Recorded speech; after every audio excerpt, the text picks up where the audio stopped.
So, good afternoon, everybody. Thank you for being here with us for the fourth conference on Il Mondo Nuovo, the world who is changing rapidly. A cycle of conferences that Associazione Guido Carli created together with Università Guglielmo Marconi. Today we have the honor of having with us Ambassador Rao, who is representing one of the most dynamic players in this global framework who is changing so rapidly, who is changing so fast. So I think it will be very, very important and very interesting to hear from Ambassador Rao what is the view that India has on the many global challenges that we are facing as international community, as international community of countries, international community of people. India also is a country that must be understood because it is not only the largest democracy in the world, not only the largest demography in the world, India is the fourth largest economy in the world, and in the next year will be on the podium.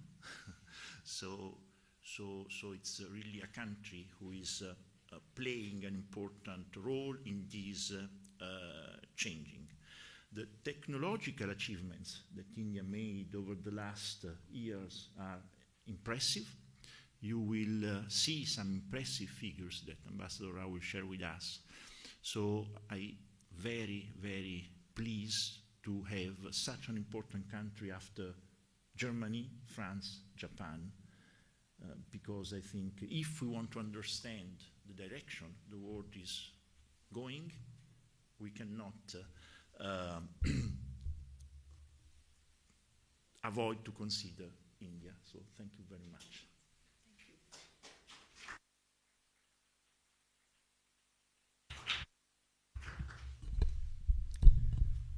Okay, it's my turn to thanks and welcome everybody for being here in presence and online, and to thanks Ambassador Rao for having accepted this invitation, and of course Federico Carli and the Associazione Guido Carli for managing to organize this series of meeting, which is extremely interesting, extremely important in this particular moment of time that we are living, with so many things which are changing in the world, with reflection also in our everyday life.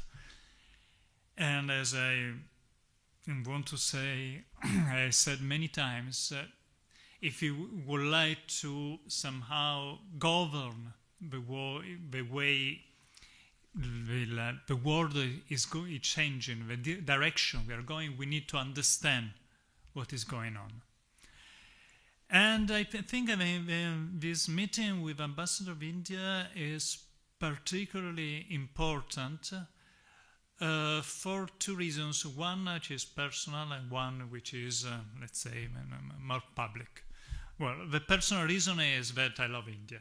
I've been in India many times. I've visited many places from the main city to the country, and it's a fantastic kind of country. The people, the culture, the religion, the new developments. I completely agree that the speed in which India is changing is really incredible. And the public reason is that, in my opinion, can be a model for us in Europe.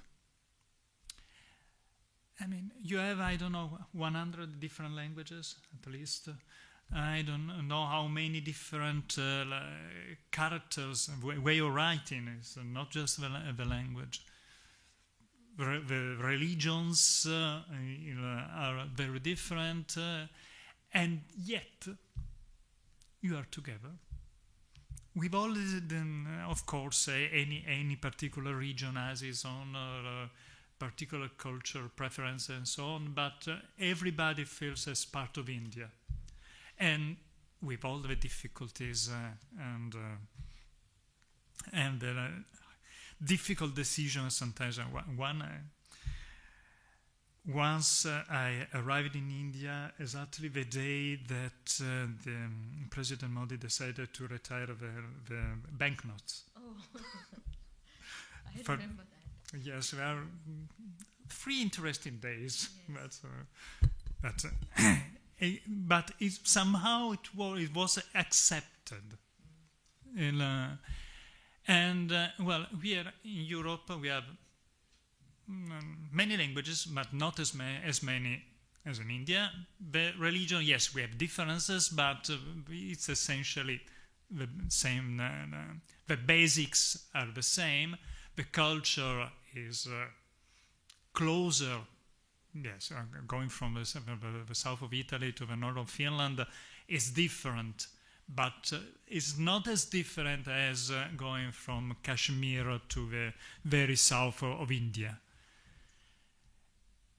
And yet we are quarreling because we cannot get together. There are also always some difference, and we should learn something. It can be done. You can put together people because the things we have in common are much more than the things which are different, and the things which are different can be something positive as soon as we are working together. And India is becoming one of the most powerful countries in the world exactly because it's able to manage to keep together with incredible possibilities and strength and potential they have. If we keep staying separated, we are going to, well, I don't want to, we are well below the podium. That's the direction. So I really looking forward to listen what you are going to see because definitely we can learn a lot from India. Thank you for being here. Thank you very much. Thank you very much, Rector. So now the floor goes to Ambassador Vani Rao that will make a presentation. After that, Q&A from our researchers and also the audience that are here.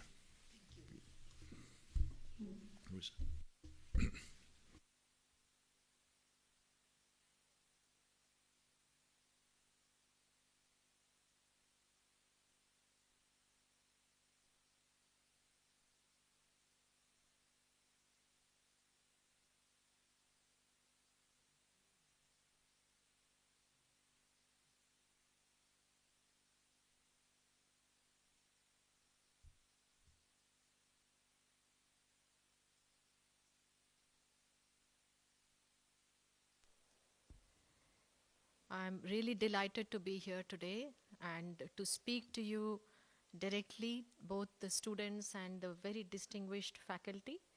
And I'm very grateful to Professor Quali, who has been in touch with me for some time and invited me to this excellent opportunity here. So a little introduction about myself. I am a career diplomat. I have been a diplomat for 30 years, and I have been in Italy since almost 1 year. Soon I'm going to complete 1 year, and it's been a wonderfully intense and very fulfilling assignment. And my diplomatic career began with Mexico, and I've done postings in Sweden, Israel, and I was ambassador in Finland before coming here.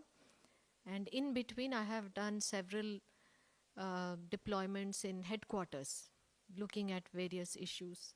So that's my diplomatic career for you. And today, I'm happy to share with you India's story. As your professor said, India is currently one of the largest economies in the world, fourth largest. We are the largest democracy, and we are also a country which is clocking a very impressive rate of economic growth. This year we are looking at 6.2%, and IMF, World Bank, everybody has given very positive assessments of the rate of growth of India. What is powering this economic growth in India, you may ask? The demographics are sometimes scary, a country of 1.4 billion, and yet we are able to achieve 6.2% growth rate. Few reasons. One of the most important is the nature of our demographics. 50% of our people in India are below 25 years of age. And every year, every month, millions are moving from poverty to middle class. These two factors, young population and growing middle class in India, means that our people are very aspirational, which means they want more, they consume more, they are asking for a better lifestyle, better infrastructure, better healthcare services, everything. And it's leading to growing domestic consumption. And of course, other factors which I will come to later. But our per capita income is quite low. Compare it with that of the per capita income of Italy or any other country in European Union. We are still at a very, very low level of income that a person earns. And also both of them spoke about India's diversity. So India is called a subcontinent. This is a very important aspect. To understand, you must compare India with the European Union itself. We are 28 states, 21 official languages, and religious diversity is there. Of course, majority of the people are Hindu, but we have the second largest Muslim population in the world, and also a very large Christian population. We are home to Buddhism, Jainism, and so many other religions. And India has traditionally also been a home to Jews.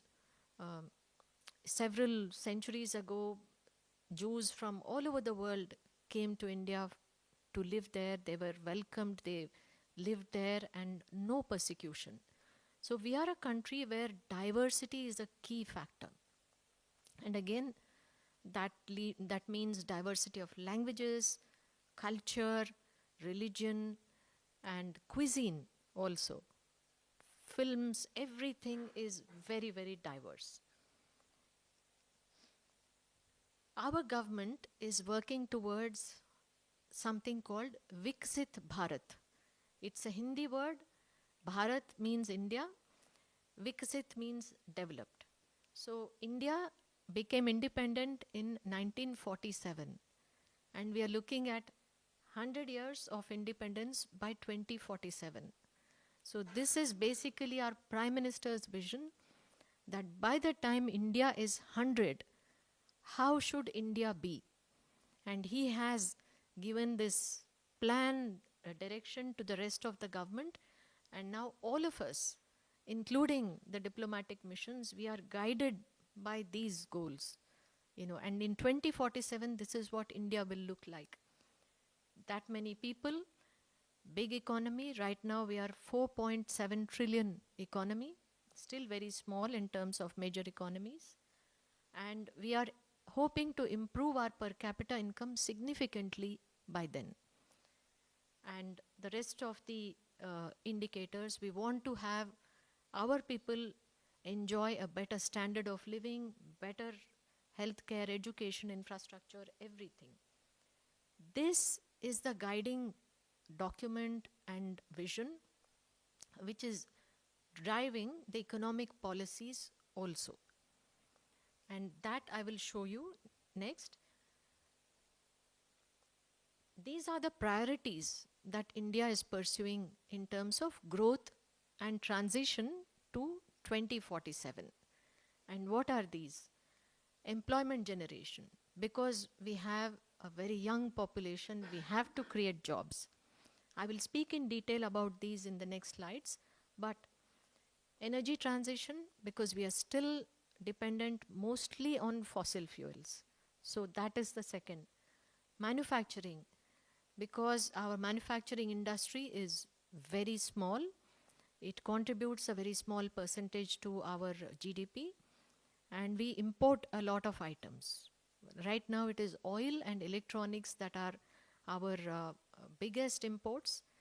So we also have a slogan called Make in India, and that is leading to a lot of changes in public procurements also. Infrastructure and connectivity. If you see India on the global map, you will see that it's in a very strategic location in the Indo-Pacific. We are in the midst of trade routes, and we have access to markets in both Africa and Southeast Asia. We want to improve how India is connected to the rest of the world. So that means better airports, ports, and other, and also connectivity within India. Skill development. Again, this is related to our young population. We have to make them capable for the new requirements and the new growth priorities. Innovation and R&D. Again, traditionally in India, the percentage of GDP that is allocated to R&D has been very low. Private sector has been even further low in terms of R&D investments, so we are increasing those in future. Agricultural productivity, because India, even now as we are developing, we are primarily an agricultural country in terms of livelihood. More than 50% of our population depend on agriculture. So let me talk about some of these. Employment, because we have a lot of youngsters in India. This is a priority for the government, and it is a big challenge. Demographics can be an advantage and also a challenge. So we need to create jobs by 2030. Unemployment rate is not very bad, but there are problems in correlating college degrees to what the industry wants. So we are revamping our education system also. Vocational education is something that our youngsters do not want to pursue. Everybody wants to aim at becoming engineers and doctors, but we do need skilled youth and skilled workers in different aspects of our economy. And that is where a lot of our skill development priorities are also directed. There is a great deal of internal migration in India for jobs, which means somebody who is in a small town goes to the nearest city. It happens here too, but in India the numbers are very high. And also the north-south divide is also there. It is growing smaller, but we have certain hubs in India where there are many jobs. Delhi, for instance, Mumbai, Chennai, all the big metros, several industries and other opportunities are there, so people migrate to all these places. Regional disparities are very high. In Northeast India, for example, there are 7 states, very few industries, because they are isolated from the rest of India. They are in the hills, so traditionally the connectivity was very poor. So those people come often to Delhi or other states for jobs. Again, women in the workforce is 33%. It's increasing, and it will remain a priority as we go ahead. Skill development. In India, the mindset in terms of college education is very different from the rest of Europe. The average Indian family, the parents and the youngsters, they will all aim for either the STEM fields or something else which gives them an assured job. So the top professions that people prefer are engineering, medicine, MBA. It's not a profession, it's a degree. Now lawyers are becoming very sought after. So what happens? There is a social stigma also about the other courses and other career options. People do not want to opt for vocational education because it's seen as not a very high paying sector, and there is a mindset in society which has discouraged youth and others from vocational education. But now government is giving a lot of emphasis to that. So we have skill training institutes which are looking at technical training, anything from plumbing, electrical repair, furniture making, construction, and other industries. So those are now being given a lot of support, and people in rural India, tier 2 cities, and even in major cities are being encouraged to improve their skills. We are also seeing that our youngsters are looking at being self-employed. This is again a new development. Earlier, everybody would look for either government jobs because they are very stable, or highly regarded and well-known private sector jobs. But now people are taking risk, they are investing, they are starting their own companies, they are starting their own ventures. So you see a lot of startups in India. There is a boom, more than 150,000 startups and 100 unicorns.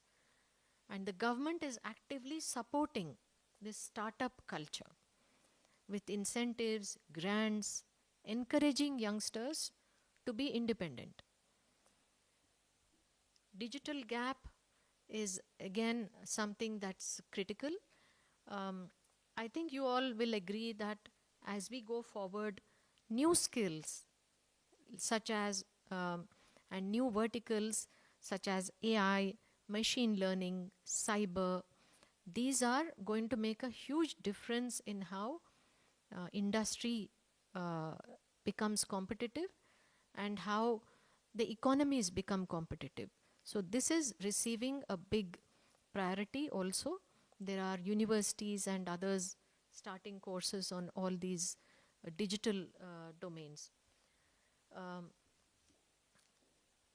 One incentive the government is giving to encourage women and others is credit schemes. So we give priority to women when they apply for bank loans and grants to start their own business. So again, this has been very, very impactful, and there are several women, including in the countryside and others, who have benefited and started their own businesses. Our GDP is structured very differently, the contribution of different sectors in the GDP. In 1990, our economy was mostly dependent on agriculture for the GDP, about 35%.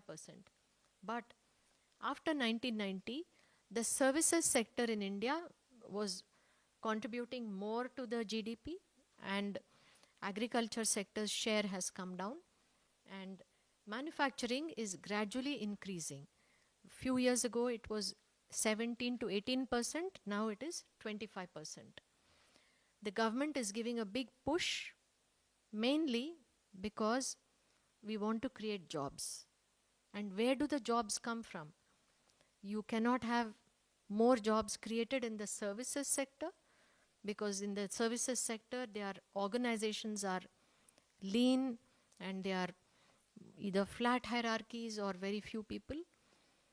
Agriculture, again, you cannot create additional jobs in the agriculture sector. So manufacturing is the only way in which we can create jobs for our youngsters. So India is now manufacturing automobiles. Most global brands are being manufactured in India. The Apple phones are now manufactured there. So many other items. And it's creating jobs. We want to also retain the economic growth rate at least 6 to 7%. again, we can do so by manufacturing in India. We want our economy to become resilient. I shared with you that mostly we import oil and electronics from other countries.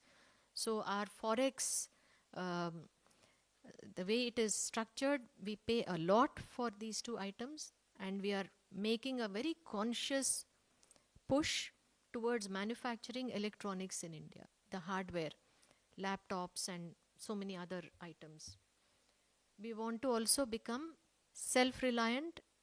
So when there is a crisis like COVID, for example, we are not impacted because of an external shock, and we can manufacture everything inside India, so you are able to cater to your own population domestically. India is also manufacturing because we want to integrate with global supply chains. And for many items, pharmaceuticals, renewable energy, semiconductors, we are still dependent on other countries. So these are areas where, again, there are many incentives, economic tax incentives and other special schemes where we are inviting companies to set up manufacturing locations in India. And all these are aimed at making India more closely integrated with the global supply chains, and not to say that, we will blindly manufacture everything in India. That's not economically feasible or competitive. Agriculture, I shared that agriculture is a very small part of the GDP, but 55% of our population depend on it for their livelihood and income. And when I say agriculture, it includes farming, dairy, fisheries, and related industry. And the second issue that's very typical to India is most of the farmers have very small pieces of agricultural land. They are called small and marginal farmers.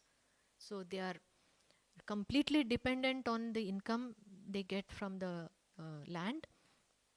At the same time, we are the largest producer of all these items. But we are doing now special efforts to increase value addition from the agricultural sector. How do we do that? There is a lot of wastage from farm production. We are either importing those items as such, fruits, vegetables. We are not processing them very much. Our cold storage infrastructure is very basic. So we are building all of that so that our farmers are able to get more income from agriculture. And here our priorities are to become more focused on agricultural technologies, the way Italy has done, use more technology and better pesticides, fertilizers, everything. Increase the linkages between farms and markets, so the produce goes immediately to the farm, there is less wastage, and so on. I spoke about how the government is giving a lot of priority to startups and innovation, and this is a very positive impact that I have seen personally. And many startups have been successful, particularly in space, in the defense domain, in what we call fintech. A lot of financial inclusion programs and use of apps in India for e-commerce and other has been very, very successful. And imagine, while you're looking at it, imagine that India is a very diverse country. 21 languages and sometimes more. So somebody who introduces a successful idea in India through a startup, whether it is a new app for digital payments or a new e-commerce platform or even alternatives to Uber in India. If they are successful, it means they have really tested their idea and their product. And it is competitive, it is on large scale, and therefore it is very impactful. And for us, new technologies are going to be a game changer. So now you see that in the new geopolitics, the discussion is about AI, telecom, cyber, and all the new technologies. Who has these technologies? Who can utilize these technologies to become more competitive and to have, maybe dominance is not a good word, but maybe to have that edge in global trade. The new discourse is all about these things. And India is also very keen to become self-reliant in these domains. We import most of our chips from Taiwan and other countries. So now we are setting up a semiconductor ecosystem in India. In telecom, we have done a lot of regulatory changes to ensure there are only trusted vendors. So you know what that means. I will not spell out, but the bidding is ensured that only certain kinds of vendors, telecom vendors, can provide systems and services. AI and quantum, again, areas where we are lagging behind. We are partnering with countries like US, with the European Union also. Many of these are now focus areas. We are building our critical infrastructure in all these domains, and we're also trying to secure the critical infrastructure through better cyber security. And we want to deploy our young STEM talent in India to be more competitive again in all these areas. So the courses in colleges are now orienting towards these new domains, and we are inviting several multinationals to train India in these domains. And we have reached arrangements with several American semiconductor companies. They are going to train our youngsters to design chips, to manufacture chips in India. Clean energy transition is a big priority for the government because of the way our energy mix is structured. Mostly fossil fuels, but our renewable energy is increasing consumption and production. And one unique aspect is that the nuclear energy contribution to the overall energy mix is very small, less than 2%. Hydro is again very small. We have several big dams in India, but there is also a big debate about new dams and the environmental and displacement impacts that they have. So as India goes forward, focus is going to be on renewable energy and increasing that renewable energy contribution to the overall energy mix. Solar has done extremely well in India.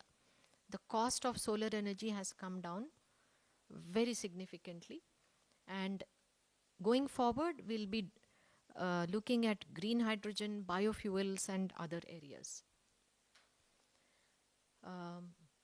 Location, India's location, I should have shown you a map, but you can picture it. On the western side we have Africa, eastern side we have Southeast Asia. So India is at the epicenter of global maritime trade routes. So if Italy exports something to Vietnam or China, Japan, it goes through the coastal waters around India. It's very big coastline, and we have to secure it, not just for our maritime trade, but also for our security. The Mumbai terror attacks in India happened through the sea route. There were terrorists who came in through small boats on the sea near Mumbai and attacked us. So security and safety is a very high priority for us for the maritime domain. We are also countering very traditional and non-traditional threats. There was piracy until few years ago. Somalia and that region was known for piracy. Now we have the situation around the Red Sea. So India has also deployed at least 12 ships of the Indian Navy to secure that maritime space so that our trade is not impacted. So maritime security is very important for the government. And we are strengthening capabilities of the Indian Navy. We have undersea cables around India which are used for internet and other communications. So we have to secure them also. So what does this mean for me as a diplomat? That is my government's priorities. I showed you the roadmap where India is headed, our young population, manufacturing, critical technologies, and maritime security. How does it impact my work? So this is what I do as a diplomat, among other things. We have these guiding principle called 3 T's, which is trade, technology, and tourism. So we are looking at how to promote trade. We are looking at how to encourage technology collaborations, whether it is clean tech, space, defense, agriculture. Second, and tourism also.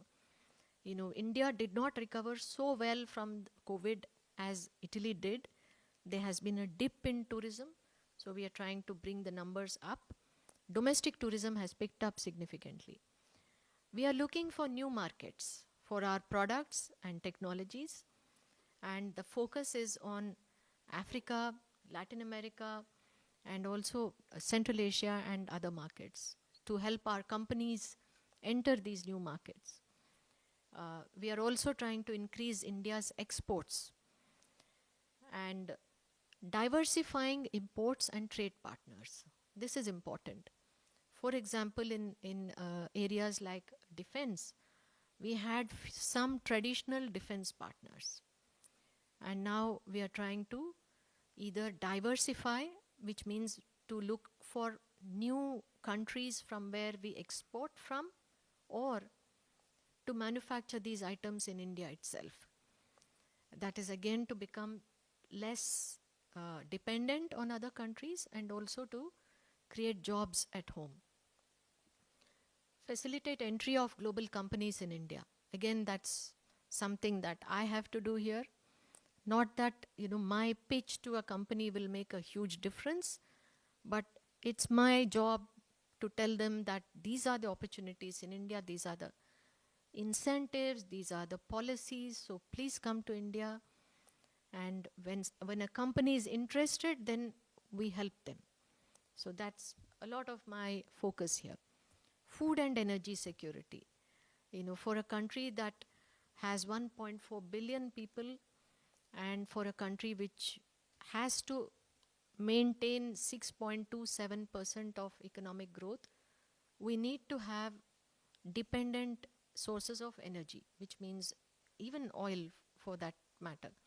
Oil, renewable energy, and being able to manufacture some of the solar panels at home, for example, or to have the ability to manufacture batteries for EVs. These are our new priorities. What's the last one? Resilient supply chains and trusted vendors and partners. So again, this is a lesson we learned from COVID. When COVID happened, we were not even making masks in India.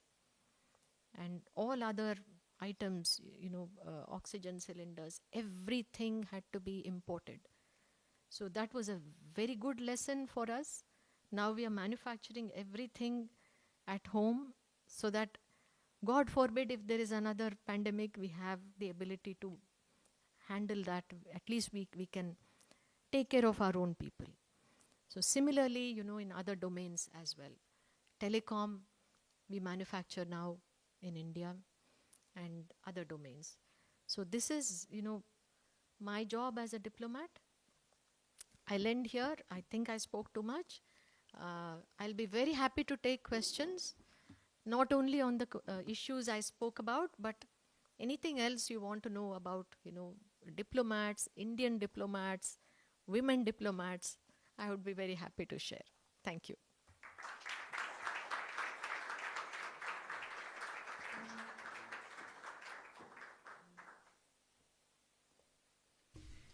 Thank you very much, Ambassador Rao. I really believe that your presentation has been very, very interesting and I would say impressive. Now I would ask to come to the podium Mr. Costanzi for the first question.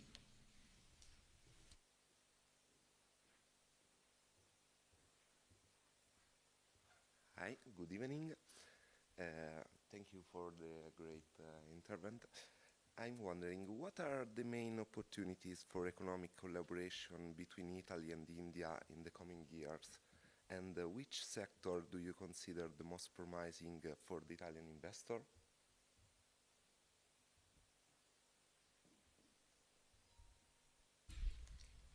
Thank you. The Indian government and the Italian government have together identified some focus areas for our bilateral relations for the next 5 years. So these are, one is aerospace and defense, where India has very good companies, startups, you have very good companies, and we want to work together. Then agriculture. This is an area where we want to learn from Italy. You have been very successful in this area, excellent companies with agricultural technologies, machinery, food processing, and also the infrastructure. So we want to be able to connect the private sector in these areas to know more. Innovation is an important area. This is an area where India has done extremely well. So we are keen to offer our incubators, our research labs to other countries, especially Italy. Here I want to share that because of our young population and a large number of engineers and a large number of students who are taking up STEM programs, India is slowly becoming an R&D hub. There are several global MNCs already in India which are doing research and developing new technologies and products. It's a great place for Italian companies to be there. Some of them are already doing that. Then education is a good area because of our focus on skill development. Some Italian universities and colleges, they have excellent strengths, for example, industrial design, automobile engineering. And believe it or not, I even have Indian students here for jewelry design, because some of your luxury brands are so good at some of these areas.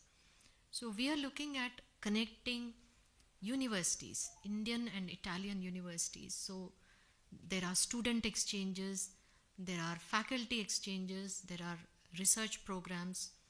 I think this will be a good way to pool your strengths and India's young STEM talent.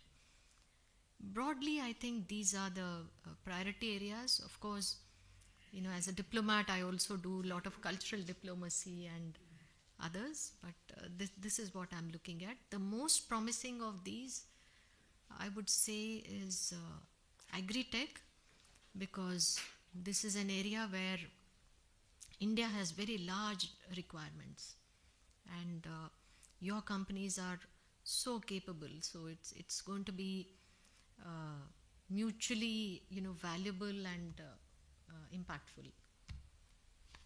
Thank you very much. Ellen Buratko, please come to the podium.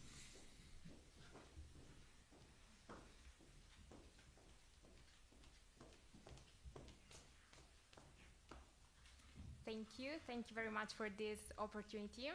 And this is my question. So India is rapidly positioning itself as a global manufacturing hub, particularly in semiconductors, AI-driven industry, and advanced electronics.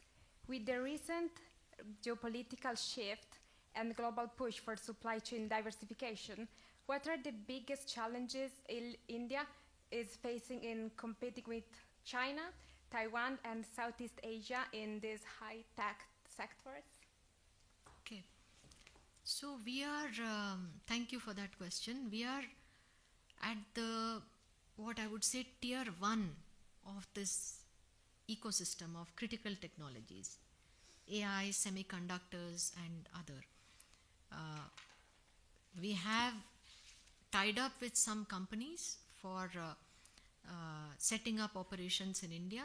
For example, in semiconductors, many companies have started operations in India, but at the lower end of the chips. We are not yet making semiconductors of the same variety and specifications that, for example, China does. We will get there eventually, but we are already doing design in India. Challenges, one, I see that in some of these areas, export controls are a big factor. Some of these technologies are available only with countries like the United States.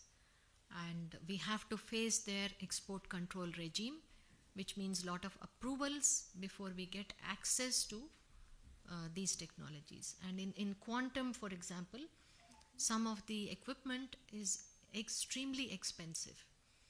And for a company that wants to use quantum computing for a particular technology, they have to make huge investments. So, and the other which I spoke about also is the reluctance of industry to make big investments in R&D. They have to be willing to do that in order to become more competitive. So we are trying to get around this by having more technology collaborations. We have a good technology platform and partnership with the Americans. We are now looking at a similar one with the European Union.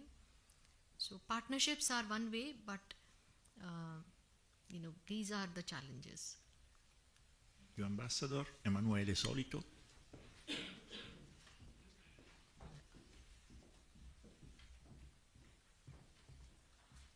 Good evening, Ambassador, and thank you for this opportunity. I have a question. India is set to become the world's most populous country. How can it leverage this demographic shift to sustain long-term economic growth without facing the challenges of jobless growth?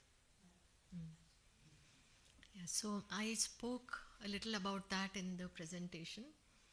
So we have to train our youth for the requirements of the economy and the industry.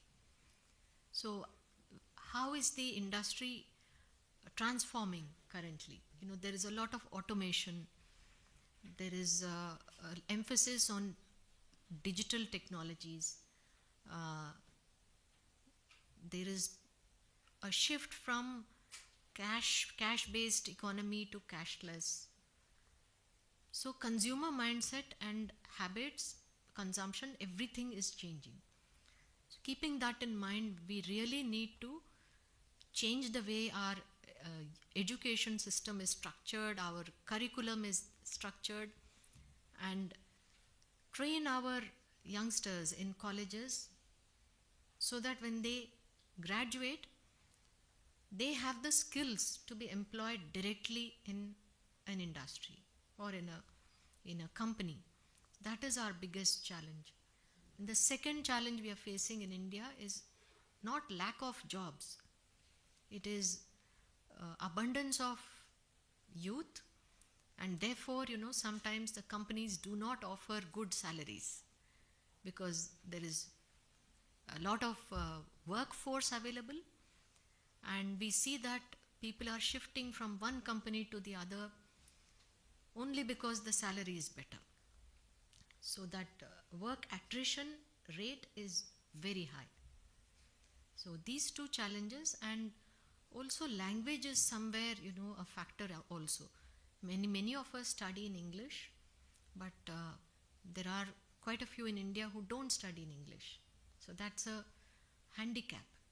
When somebody goes from one city to the other for a job, language becomes a factor.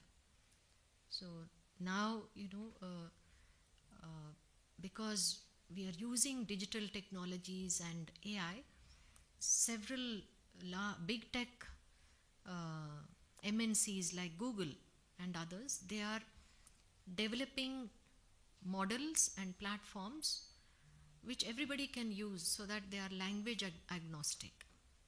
For example, somebody is sitting in a village selling a product. How does he access the market outside? If he is selling it online, he has to have a platform on which everybody can understand what the product is, the price, everything. So language is becoming very important in India, and companies like Google are helping us there. So people have access to a larger economy. So it is a real concern that if we are not able to ensure jobs for our youth, then how do we ensure economic growth rate? Thank you. Thank you. Emina, close.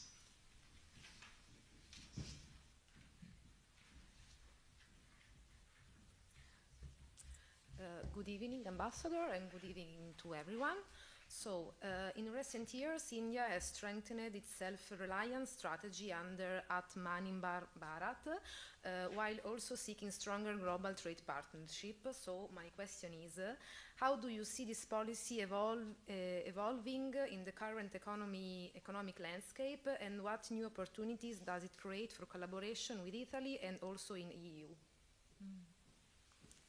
So you used a word which is a tongue twister, Atmanirbhar Bharat, which means self-reliant India. So this is again like a flagship and inspirational program which government is implementing, essentially to reduce imports. So we are looking at how to make items like electronics in India, because we import many of them and it's a big part of our imports. I'll give you one example.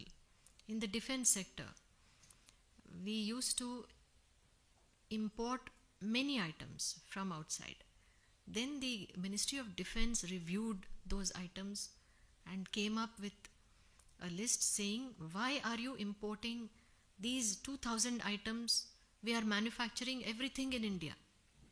So they made a list called negative list, which means you cannot import these items from outside India.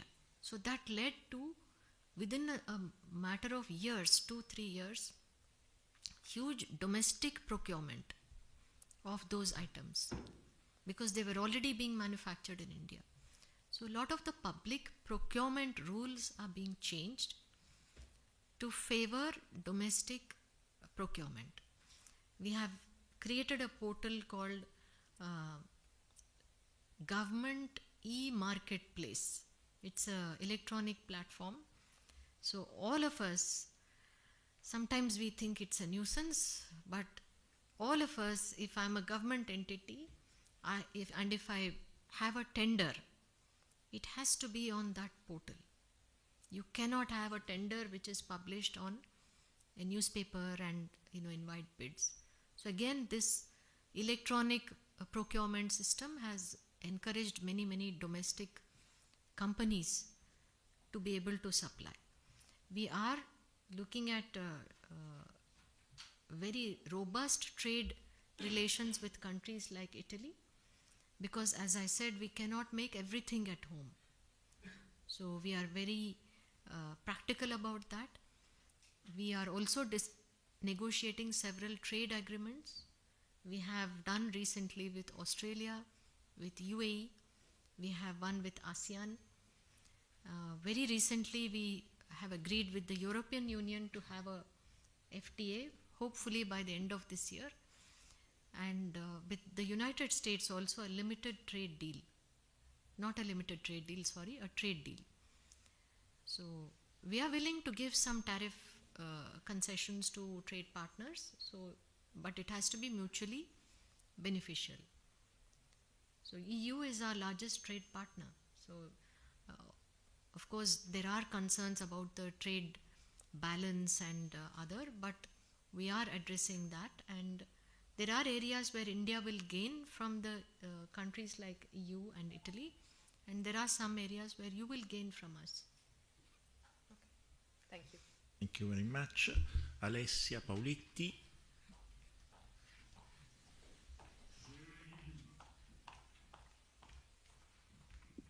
Good evening, Ambassador. So here is my question.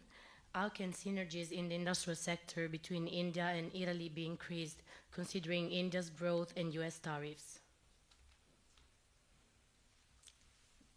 Okay, so trick question? No,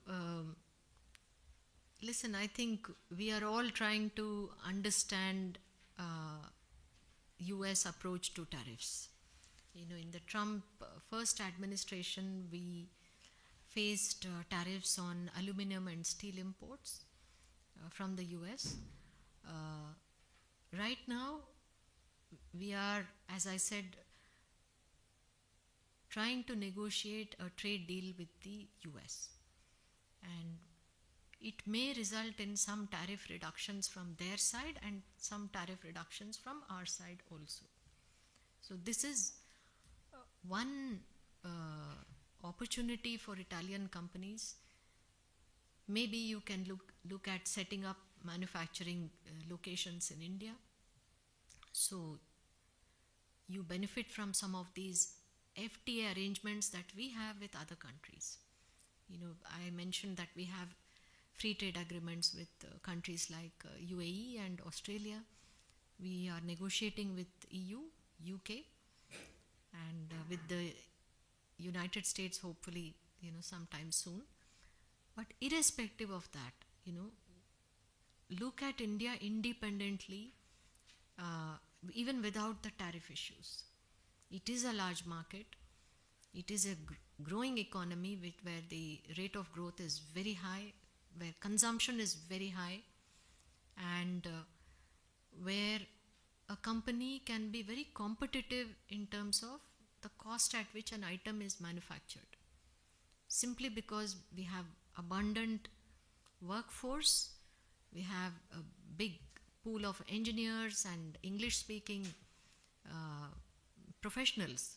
They are a strength for any company. So independent of, you know, what's happening with the US, with other countries, do look at India on its own. You know. Thank you. Thank you. Gaia Manzo.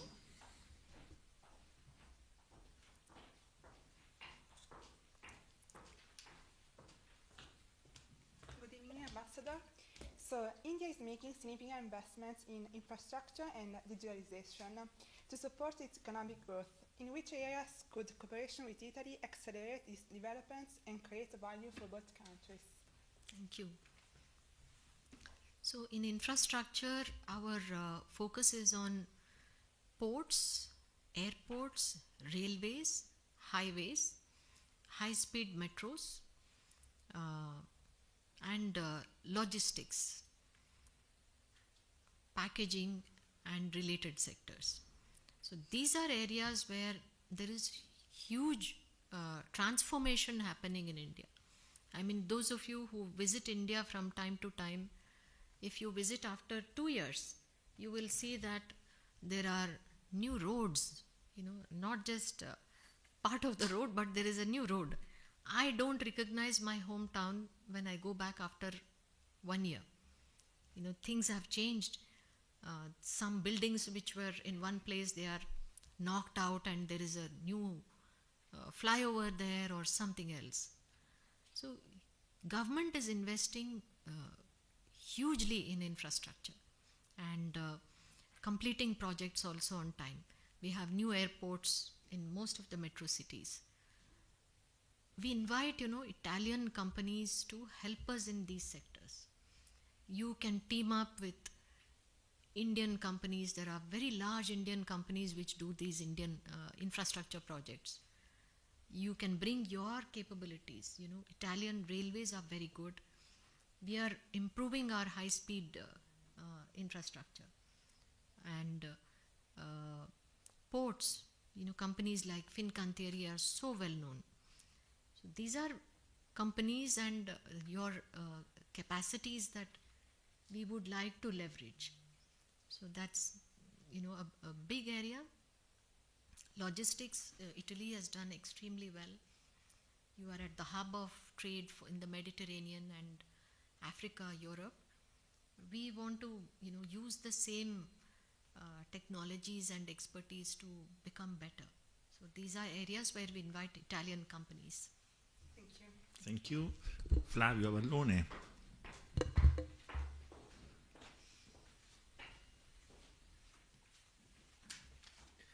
Good evening, Ambassador. My question is the following.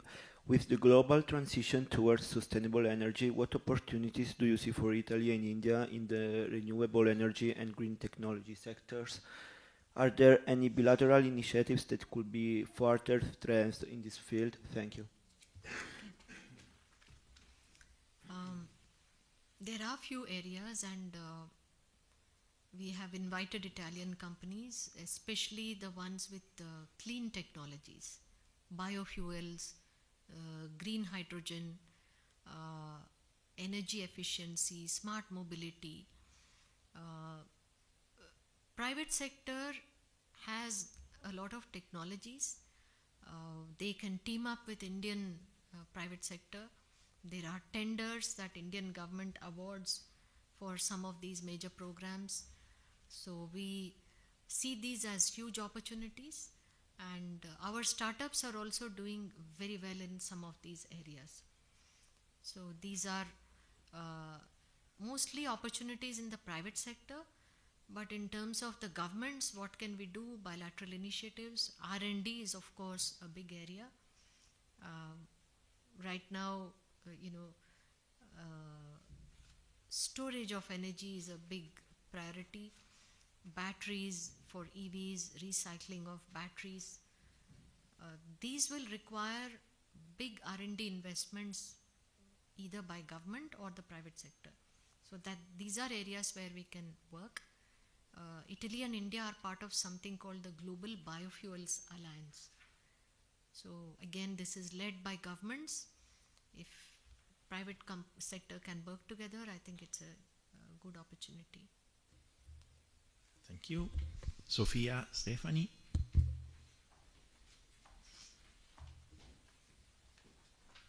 Good evening, and thank you for the opportunity. And this is my question. What programs or initiatives do you think could be strengthened or implemented to improve technological collaboration in the field of artificial intelligence between India and Italy?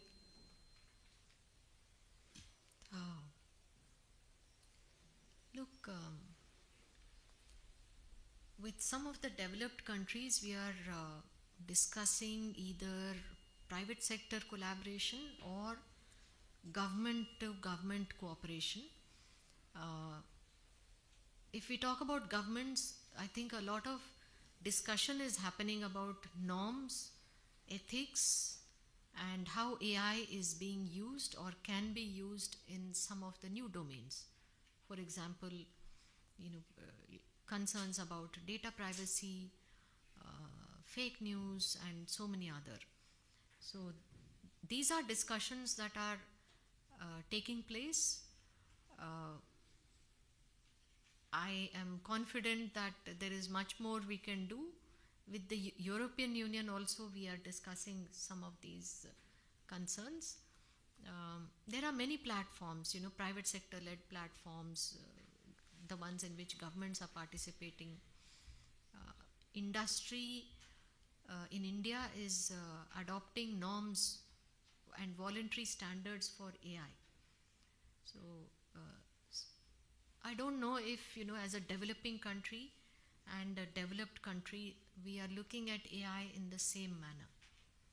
We are looking at AI in a much more positive approach to leverage AI to benefit our people, to improve services for our people, and to make more technologies accessible to our people. But in Europe, I see that there is a lot more concern about AI. So we are looking at AI as a force for global good, whereas here there are more, I think, regulatory approach to AI. So somewhere, we need to bridge that divide and work together. Thank you, Ambassador. Now, before giving floor to the Rector for his concluding remarks, and before thanking you for this very inspiring speech and view about India, I would take advantage, Ambassador, of your presence for asking if there are a couple of questions from the audience. I see Magda Bianco from Bank of Italy. I don't know whether she has some question, or if anybody has a question, please raise your hand, because I think we have this opportunity of the Ambassador. Magda. Please. Can I speak like that? Yeah. Yes, I can hear you. Yeah. Well, I've witnessed in my work with the G20 huge advances in the financial sector. The role of digital public infrastructures on which you have built a lot Yes. have been amazing. So what you see as the next frontier there, these advances have brought a lot of improvements in financial inclusion of really people, individuals, but also micro and small enterprises. So what you see as the next challenge here and the great opportunities. So, to explain to some of you, India has done extremely well in deploying digital technologies and digitalization. We started in a small way by issuing a unique identity card for our citizens, which is based on biometrics, my iris and fingerprints. Almost all residents of India have that identity card. Then we moved to the next step of creating a bank account for almost everyone in India. We are not there 100%, and this is unique because people without any balance in the bank, were able to open an account very easily. This led to the third step, where government could pay benefits to people directly into their accounts. Then the next step of using mobile phones for some of the transactions. This has been extremely liberating in India, and at the back end there is a big open stack platform which is available for people to download, use and develop apps and other fintech innovations for any other digital transactions or for any other digital technologies. How do we go from here? We are trying to link some of these open platforms and technologies across the domains, so that it becomes even more easier for people to access financial benefits, for people to make payments without using their credit cards even, and also for government services to become much more efficient.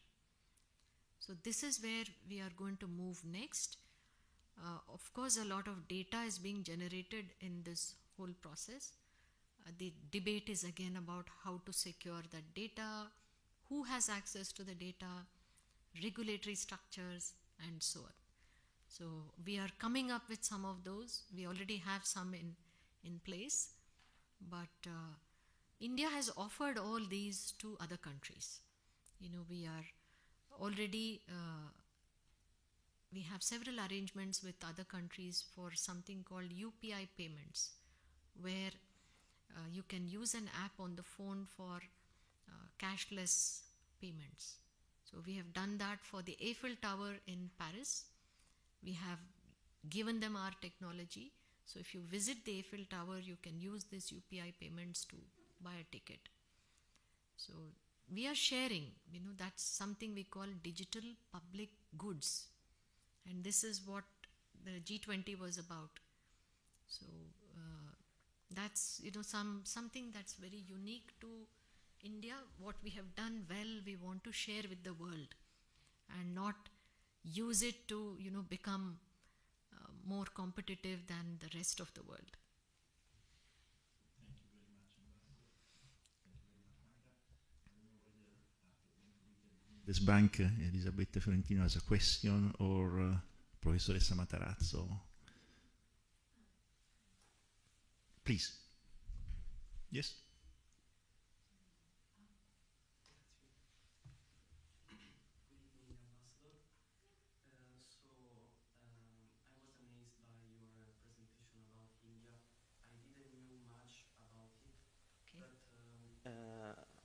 By your presentation, a question came in my mind. So I wanted to know, in your opinion, what are the main challenges in the short term that India will face in order to put in place these macrostructural reforms?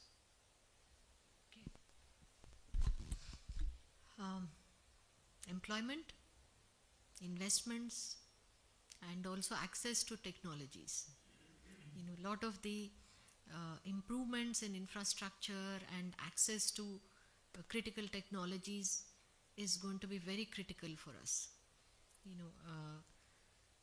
We need to be quick, because in order to achieve that big goal of 2047, 100 years of India's independence, to improve our GDP significantly, to improve our per capita income significantly, by then we really have to run faster than everybody else. That is our big challenge, and we have to leapfrog in various sectors. I hope you know what leapfrog means. Again, an example, in the mobile phones, for example. Millions and millions in India moved directly to the mobile phone without ever having a landline at home.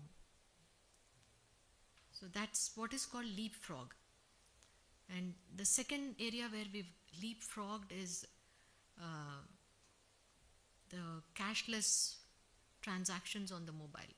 Again, those who never had a debit card or a credit card directly went to digital payments. So we have to do that in various sectors to be able to reach that 2047 and improve the lives of millions of Indians. We have to improve our healthcare, education, infrastructure, and others, and even basic things that many of you take for granted here, like drinking water, sanitation, housing. We have to do much better than what we are and improve all of that. Prime Minister Modi's, one of his most memorable campaigns in India few years ago was for sanitation, which basically means toilets for all. So when he said that, it was on Independence Day few years ago. Everybody was surprised, that how can the Prime Minister say that this is a priority? But it made a huge difference to people, to the dignity of people, to the dignity of women, girls. So something as basic as that, we have to ensure that most of our people have access to it. Drinking water, electricity, 24/7 electricity. Some parts of India don't have that still. That means we need to have a better grid and an energy system which is very reliable. So these are. Thank you a lot.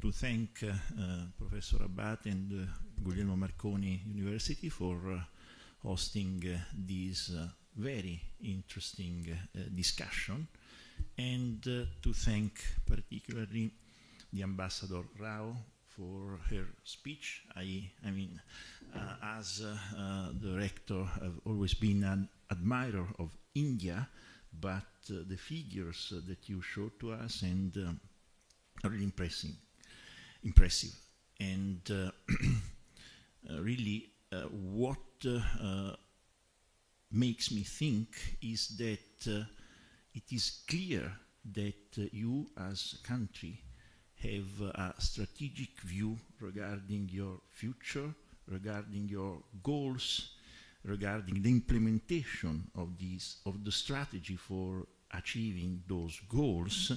And this is something that we as Europeans probably have to think about, because I think that here we are kind of lacking these strategic views. It's really impressive, so thank you very much. And please, Professor Abate. You can take this. Okay. Well, thanks again. Thanks to the Associazione Guido Carli for organizing. Really thanks to the Ambassador Rao for being here. Can this interesting, very interesting presentation. And I agree with what Federico just said. The scale of not only of the past growth of India, but the scale of the kind of action have been made, and from both a spatial point of view, from how many things are done, but also from a temporal point of view. That you are planning in 47, it's more than 20 years ago. It's I think the right way, the only way to drive a country toward a future. China did something like that in the last 20, 40 years, and we saw definitely the results. And it's very comforting from my point of view for the well-being of the world, but also India is doing this. Yes, Europe should learn to do it, because I mean, we tend to talk about what will happen in a couple of months, but 10 years, 20 years is not on the table, which is wrong. And so, thank you for the example you're giving to us. Thank you. Thank you.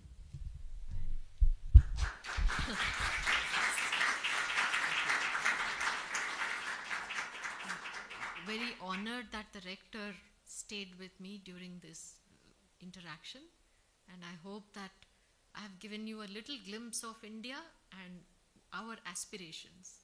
And I'm just a representative of all the young Indians in India who want us to be among the top 3 or 2 very soon. So we have to deliver on that. I wish you good luck. I hope you visit India soon and you meet some of your young counterparts there, and I hope you will set up companies and businesses and work with Indians as well. Thank you.